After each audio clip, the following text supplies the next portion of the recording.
bueno, fisiológicamente hablando, existen distintos mecanismos de respuesta y de regulación que permiten controlar la ingesta de alimentos en base a las necesidades del organismo. Por ejemplo, a nivel del hipotálamo tenemos el centro del hambre y el centro de la saciedad. El centro del hambre está en el área hipotalámica lateral y el centro de la saciedad está en el núcleo ventromediano.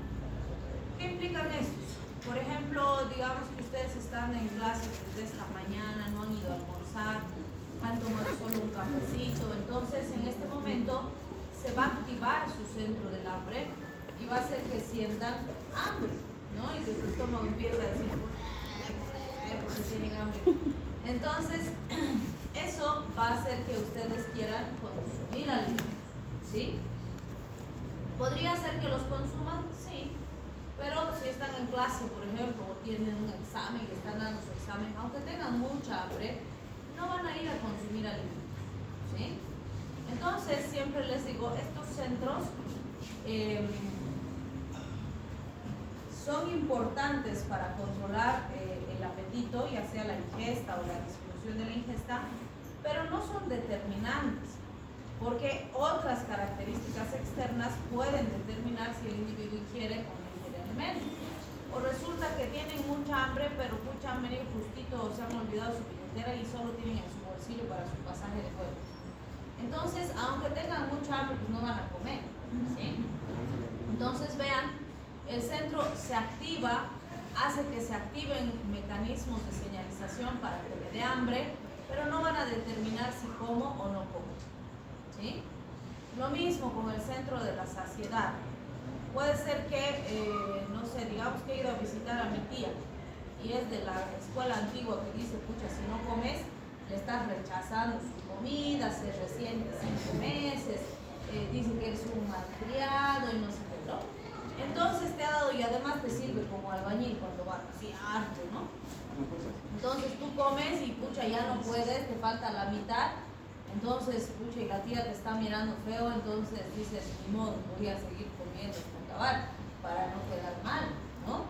Entonces, aunque se active tu centro de la saciedad y te dice, no, ya estás satisfecho, no necesitas comer más, vas a seguir comiendo, ¿sí? Entonces, vean, estos centros son importantes, pero no determinan si como o no como, ¿sí? Bien, también tenemos otro impulso muy importante que es la distensión gástrica, que está en relación a las hormonas intestinales. Normalmente cuando se distiende el estómago, se liberan hormonas intestinales y eso evita que siga comiendo, porque me manda la señal diciendo que es suficiente, no necesitas comer más y ya está lleno el estómago, ¿sí? Entonces, fíjense, la colecistocinina, la calcitonina van a reducir el apetito porque nos mandan la señal de que ya estamos satisfechos, ¿sí? Pero fíjense, esta es una comparación muy útil para entender esto. Acá tengo una pequeña cantidad de aceite en el estómago y equivale a 400 calorías. Y fíjense, no está llena ni la mitad del estómago, ni la cuarta parte del día, ¿sí? Entonces acá, por ejemplo, habrá distensión gástrica, no hay nada de eso, ¿sí?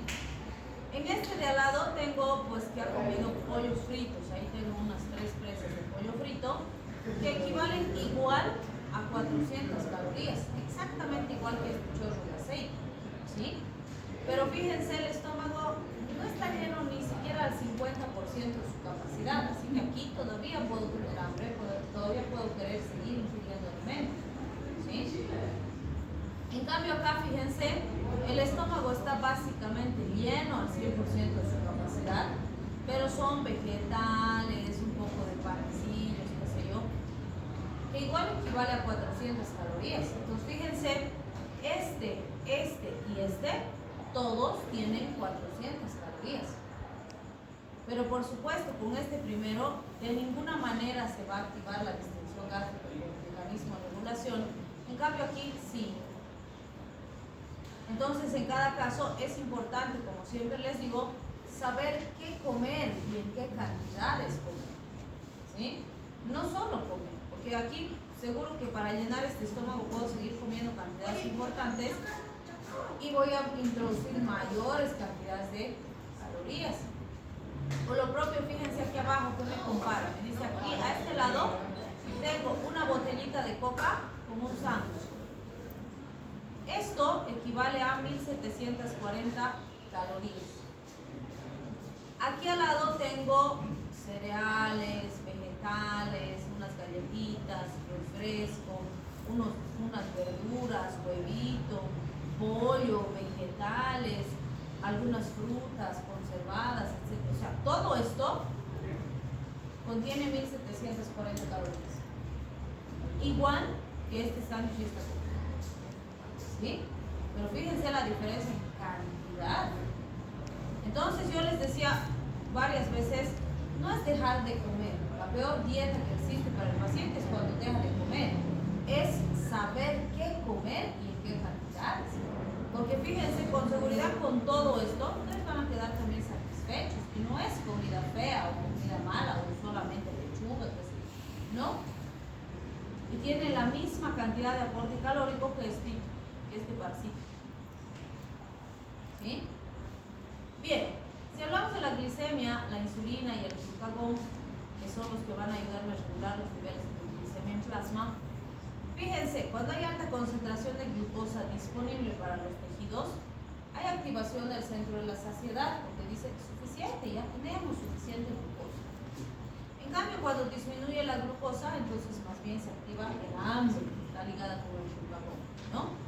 Entonces decimos, la insulina produce saciedad, el glucagón produce hambre. ¿Sí? Bien, y para entender un poquito estas características, vemos esto que se llama la obesidad. Para determinar el grado de obesidad de un paciente, tengo esta escala, que es el índice de masa corporal. Y me dice, la obesidad es el resultado de un desequilibrio entre la entrada, almacenamiento y gasto energético. Entonces aquí siempre les recuerdo, hay un meme bien interesante que pone así en un cuadro, ¿no? A una vaca y en otro cuadro a un guepardo. Dice, las vacas comen pasto, son gordas. Los guepardos comen carne, son flacos. Entonces la clave está en moverse, ¿sí? Entonces vean, no es nomás la alimentación, también es el desgaste, la actividad física que realiza el niño, ¿sí?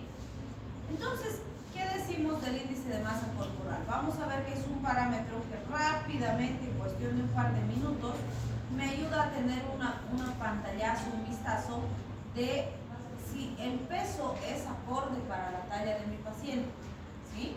Eso me dice el índice de masa corporal. Si el peso es adecuado para la talla, ¿sí? No me dice si el individuo está saludable o no saludable, pero sí me dice si su peso es adecuado para su talla o no. Y esto es muy importante porque en algún momento ya les dije, no podemos permitir de ninguna manera que se romantice el concepto de obesidad, ¿sí? Y sí tenemos movimientos internacionales que andan romantizando este concepto y diciendo que, wow, pues está bien estar gordito, ¿sí? Entonces yo siempre les digo, no tengo nada contra las personas gorditas. A mí no me interesa en absoluto la parte estética, para nada.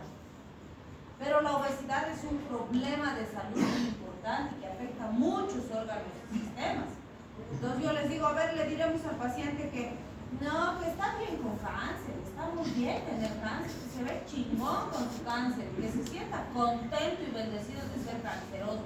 Así le vamos a decir al paciente. Exactamente eso es decir, que se sienta bien estando obeso. ¿Sí? Entonces yo siempre les digo, no es estética, es salud. A nosotros nos interesa que el paciente esté saludable, entonces no queremos que esté obeso. ¿Sí? Porque además van a ver que eso tiene grandes repercusiones en su salud. Entonces, ¿cómo estimo el índice de masa corporal? Ahí dice la fórmula, ¿no? Me dice el peso sobre la talla al cuadrado en metros. Entonces, fíjense, digamos que nuestro Juanito pesa 1.60 metros, ¿sí? Y está pesando 87 kilos, ¿sí? Entonces, según fórmula que voy a hacer, voy a poner aquí 87 y el peso al cuadrado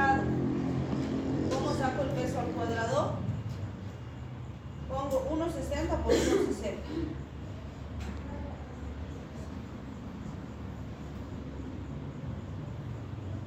Me sale 2,56. Entonces eso voy a poner aquí abajo. ¿Sí? 87 entre 2,56. Y aquí me sale que su IMC es 33,9. 98 en realidad. Ahorita vamos a ver su categoría. Entonces, fíjense, no es nada difícil sacar el IMC, ¿no? Van a sacar ahorita su IMC. Entonces, ¿qué me dice la normativa? Es normal cuando el IMC está entre 18,5 y 24,9. Desde 25 hasta 29,9 es sobrepeso. De 30 a 34,9 es obesidad de grado 1. De 35 a 39,9 es obesidad de grado 2, o si quieren obeso severo. Y mayor o igual a 40 ya es un obeso mórbido, ¿sí? O si quieren un grado más complicado. Les digo, una estrategia fácil para recordar es que digo normal hasta 25, sobrepeso hasta 30, obeso hasta 35, obeso severo hasta 40 y obeso mórbido más de 40. Y solamente le bajo un décimo, porque fíjense, digo hasta 25 no, hasta 24,9. ¿Sí? Y 25 es sobrepeso hasta 29,9 y así. ¿Sí? Ahora si quiero memorizarme todo está perfecto. Pregunta, ¿en qué categoría estaría el Juanito que está con 33,9?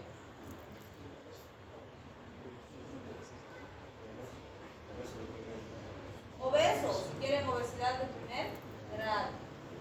¿Sí? Entonces vean, no parece tanto, pero ya es un problema de salud significativo. ¿Sí? A ver, saquen su índice de masa corporal. ¿No saben qué objetivo?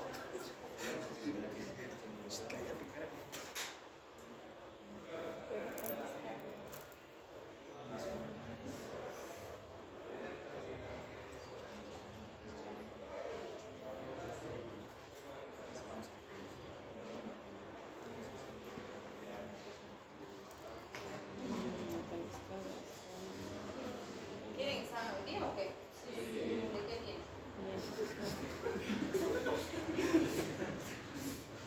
¿De qué tienen? Ah, mentirosos no tienen. ¿Ética? Ah, y por ética están sufriendo. La materia más difícil. ¿A qué hora? Ah, después de la clase. Es la troncal. La clave. Sí, es muy importante, sí, pero no se estudia.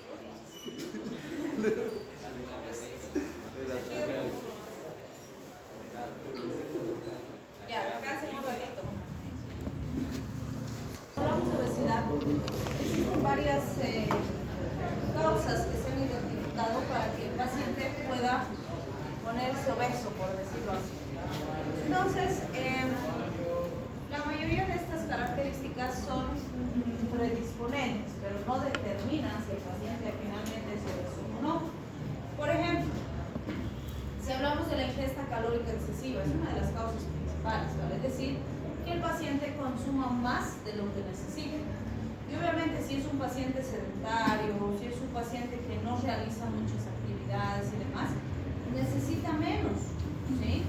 Entonces ahí aplica lo que decíamos, si ustedes hacen actividad física, actividad cognitiva, están todo el tiempo activos, pueden comer más y no van a engordar, no van a subir de peso, ¿sí? Entonces depende mucho también del tipo de desgaste que hace el sistema. Ahora, ¿que se ha identificado ya el gen de la obesidad? Sí, absolutamente. Resulta que existe un gen que aumenta el riesgo de que uno sea obeso. Pero no quiere decir que si tienes el gen de la obesidad vas a ser obeso. Claro, si tienes el gen de la obesidad y encima eres desordenado con tu alimentación, eres sedentario, consumes mucho alcohol, fumas, etc., seguro que vas a ser obeso, ¿sí? Y se han debido dar cuenta ustedes, así empíricamente nomás sabemos, que hay un amiguis que se come 3 arvejas de más y ya está subiendo 2 kilos, ¿no? Pero hay otro que come como albañil o que sea y no sube de peso, ¿no? ¿Sí? Entonces, Mucho de eso está asociado a la genética. Esa genética, pues, hay quienes tienen genética desfavorable y comen un poquito de más, ¡pum!, ya están subiendo de peso. Y hay quienes su genética es tan maravillosa que no importa si comen, se exceden, etcétera, no suben de peso. ¿Sí? Entonces, si mi genética no me favorece, ¿qué significa? ¿Que voy a ser obeso? No, que tengo que ser más disciplinado, más consecuente con mis hábitos saludables y no voy a ser obeso.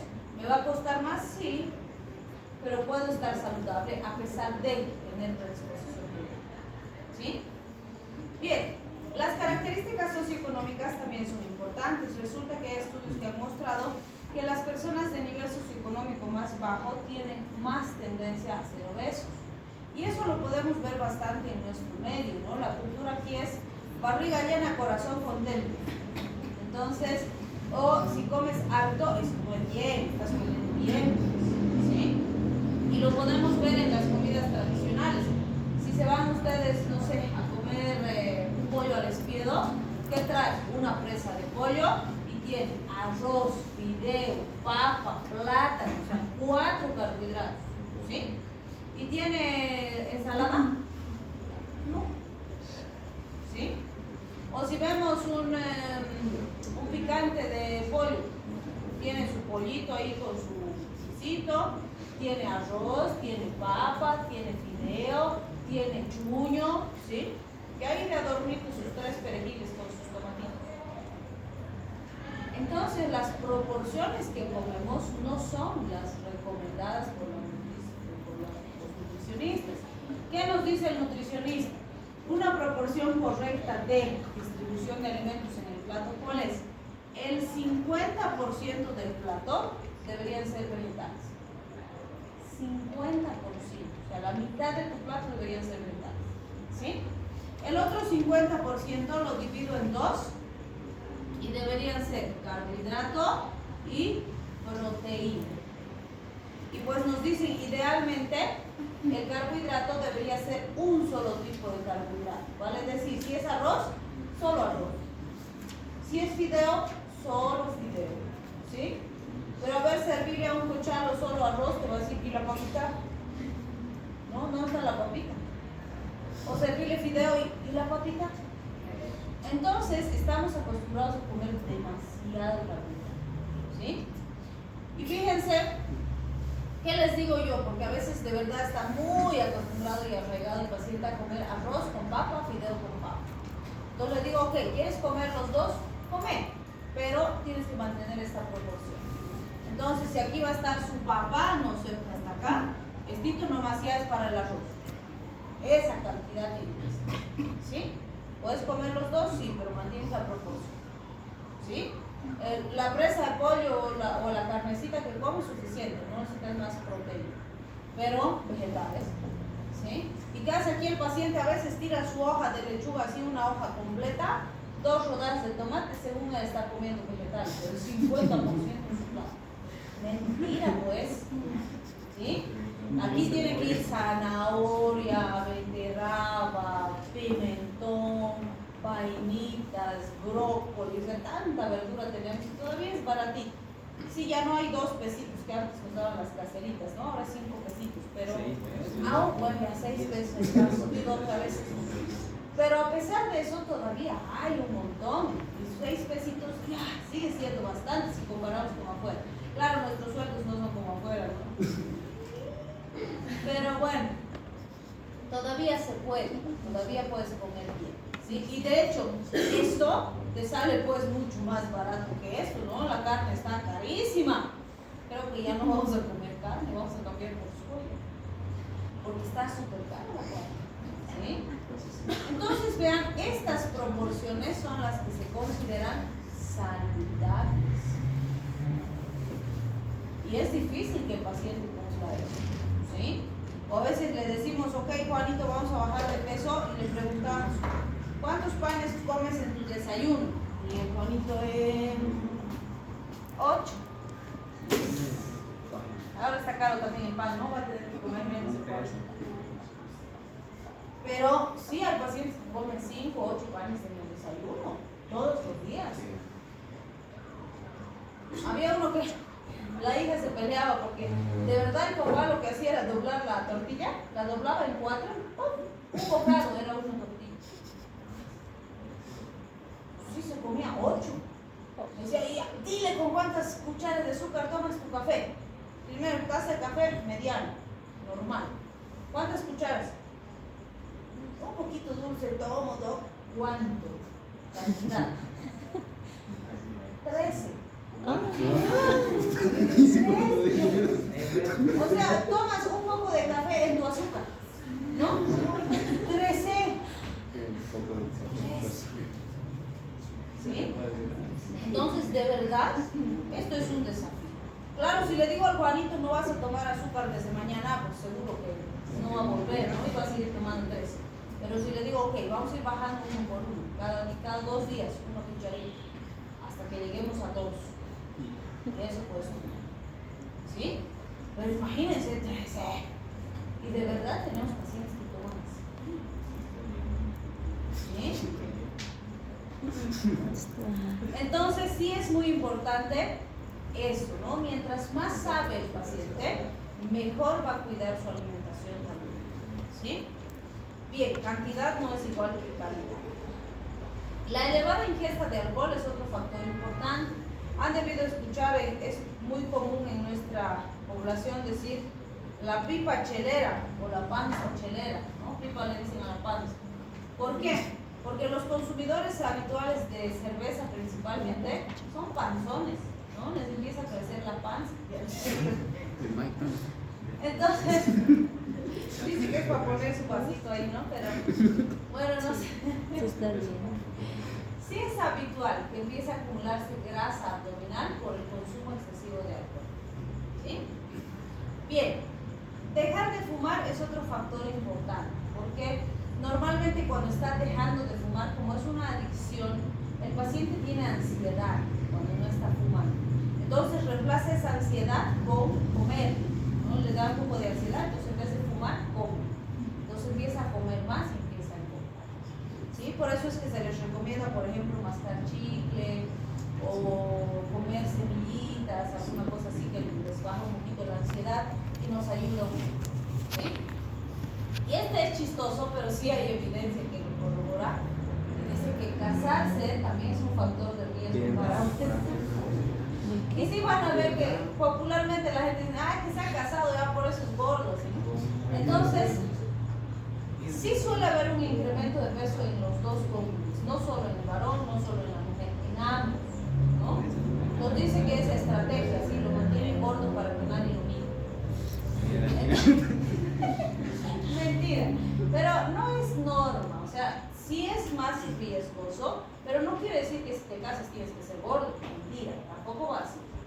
Entonces depende ahí, es mucho más el trabajo en equipo, entonces entre los dos pueden mantener una alimentación saludable, pueden cuidarse, ir juntos al gym incluso, cosas así, para mantenerse más saludables. ¿Sí? Bueno, ahora si los dos quieren ser sedentarios, bien. A nivel endocrino, fíjense, puede haber una hiperfunción suprarrenal. Puede haber hipotiroidismo, puede haber diabetes, vale decir, enfermedades que predisponen a la obesidad. ¿Sí? También es importante considerar que el gasto energético es básico y fundamental. Si el paciente no tiene mucho gasto energético, entonces no tiene que comer pues mucho. ¿Sí? Quiere comer más, que haga más desgaste para que se compense un poquito. ¿Por qué? Resulta que el 80% de los adolescentes que son obesos de adultos. ¿Sí? Y esto porque siempre les digo, porque también existe la falsa creencia de que el Juanito ya está en la adolescencia y está obeso y dice, cuando crezca pues se le va a quitar la obesidad. Y sí hay casos en los que aparece el empuje puberal, se estiran como decimos, y se vuelven flacos, cierto, pero es menos del 20%. La mayoría va a quedar siendo obeso. ¿Y esto por qué es importante? Como les decía, no podemos permitir que se romantice la idea de la obesidad porque no es una condición estética. Primero, que el paciente no nace obeso, se hace obeso. ¿Sí? Segundo, que no es cuestión de grasa nada más. afecta a todos los órganos y sistemas, como vamos a ver, y de ninguna manera pues le vamos a instar al paciente a que se sienta contento y feliz siendo obeso, porque está enfermo, ¿sí? Entonces no lo vamos a permitir y no lo vamos a fomentar. Yo les digo siempre, a ver, ¿se imaginan ustedes siendo médicos obesos haciendo reanimación RCP a un paciente?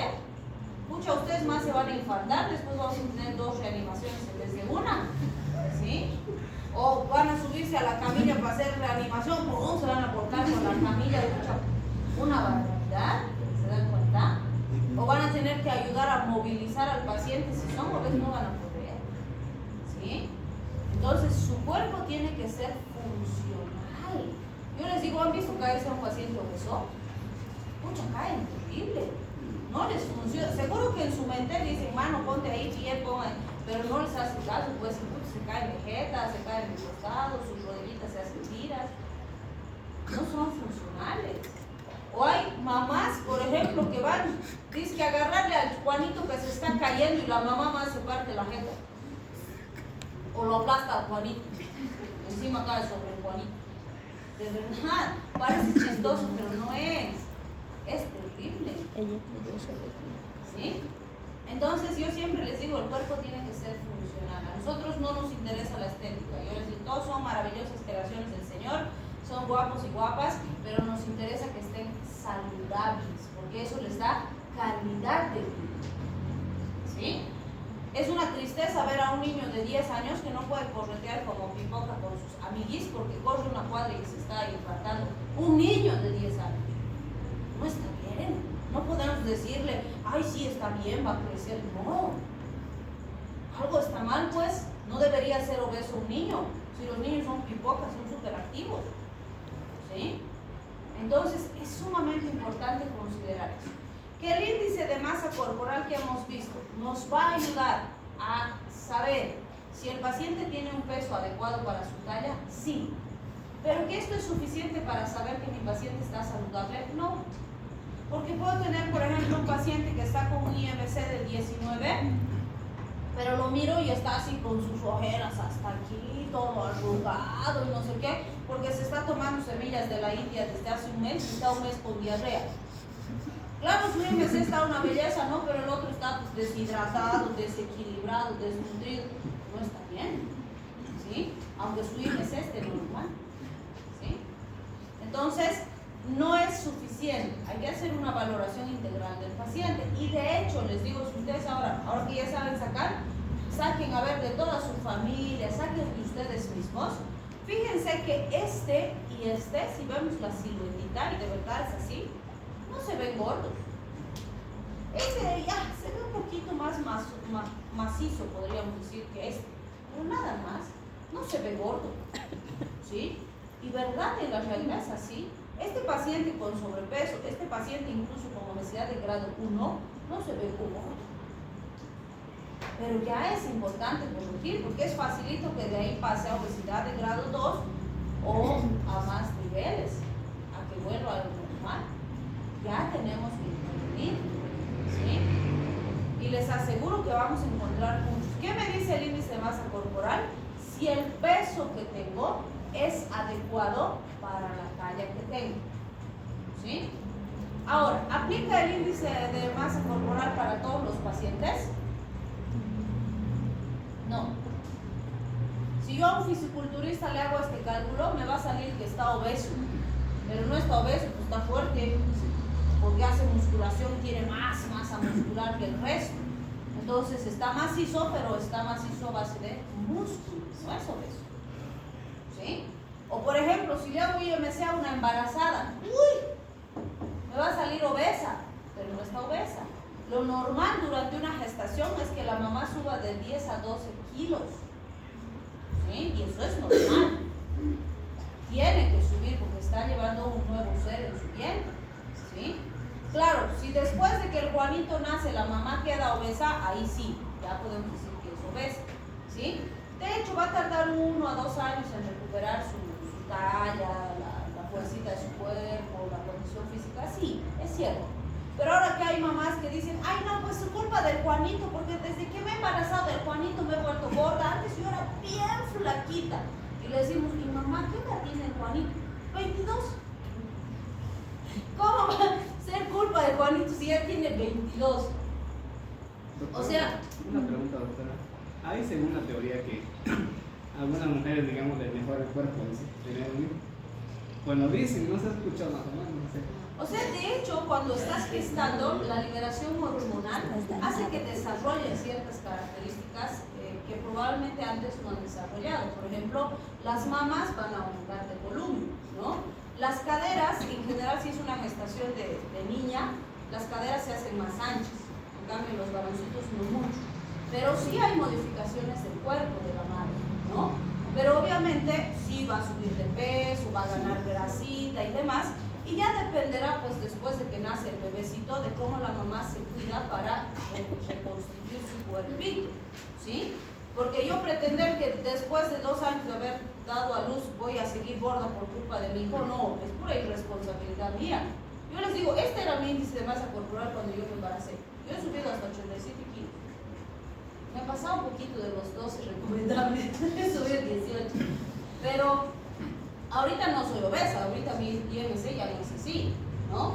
Entonces, durante esa época se justificaba porque estaba gestando, ¿sí? Pero después, si decido quedarme obesa, es pura responsabilidad mía, ¿sí? Y no es saludable, porque van a ver que todo el organismo del paciente sufre cuando uno es obeso, ¿sí? Entonces, es muy importante tomar en cuenta eso. De la misma forma, para los niños, para el paciente pediátrico no se usa el IMC. ¿Por qué? Porque en los niños hay que hacer una valoración triple: peso, edad y talla. ¿Por qué la edad? Porque está creciendo. Puede ser que uno tiene 5 años y pesa 40 kilos, el otro también pesa, o digo, tiene 5 años y pesa 30 kilos, y los dos están saludables, porque la talla de cada uno está adecuada para su peso. Están dentro del rango. Entonces, en los niños hay tablas que nos ayudan a valorar si su peso es adecuado para la talla, si la talla es adecuada para el peso, si la talla es adecuada para la edad, si el peso es adecuado para la edad. Se valoran los 3 parámetros. Entonces, solo esto no es suficiente para el niño, ¿sí? Entonces, vean, sí hay situaciones en las que no es suficiente el IMC para saber el estado de salud de un paciente, ¿sí? Ahora, fíjense, cuando hablamos de las consecuencias clínicas de esa obesidad, y ahí van a entender por qué realmente es muy importante concientizar y no naturalizar o romantizar el concepto de obesidad. Primero, puede haber acumulación de grasa en los vasos sanguíneos y eso va a traer como consecuencia hipertensión, ¿sí?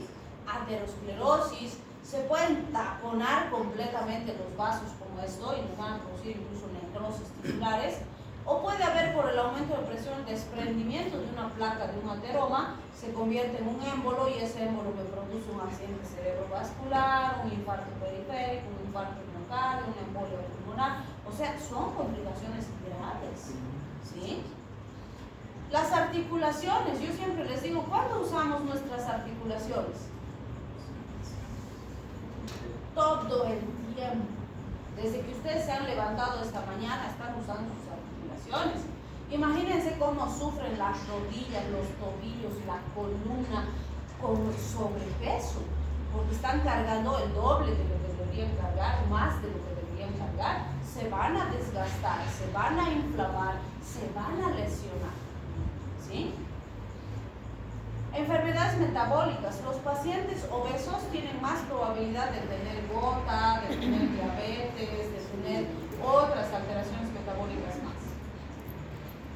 El sistema digestivo va a sufrir porque tiene que trabajar el doble, el triple de lo que normalmente trabaja.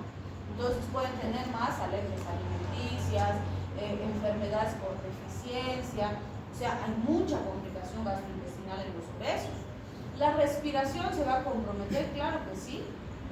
Yo les digo, es triste subirse al ascensor, por ejemplo, acá en la universidad, pacientes jóvenes como ustedes, jóvenes de la edad de ustedes, y que está así, se sube al ascensor y es obesito y está respirando así.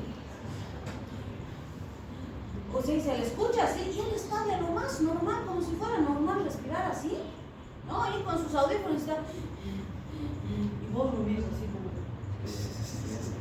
algo le va a dar. Y de verdad tenemos gente joven como ustedes que están así. ¿No está bien? O sea, ¿cómo va a llegar ese corazón y esos pulmones a su edad adulta? ¿Se dan cuenta? ¿Sí? Y sí tenemos jóvenes así. Entonces no está bien, no es sano. Las hormonas se realteran con la obesidad. Hay estudios que han demostrado, por ejemplo, que el empuje puberal no se produce cuando es muy obeso el adolescente. Los varones se quedan con sus características infantiles. Las gónadas no desarrollan, la voz no cambia, ¿sí? No crece el vello facial. Las mujeres igual pueden incluso no menstruar por la obesidad, ¿sí?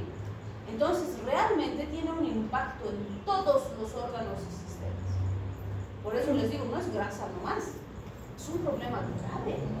Y un paciente con estas características, imagínense si es niño mi paciente, ¿qué calidad de vida va a tener a sus 30 años? ¿Sí? Entonces es muy importante empezar a concientizar sobre este problema. ¿Sí? ¿Cómo hago el tratamiento? Lo primero es reducir la ingesta energética. Vale decir, el paciente tiene que aprender a comer correctamente. Otra vez les digo, lo peor que podemos hacer es dieta.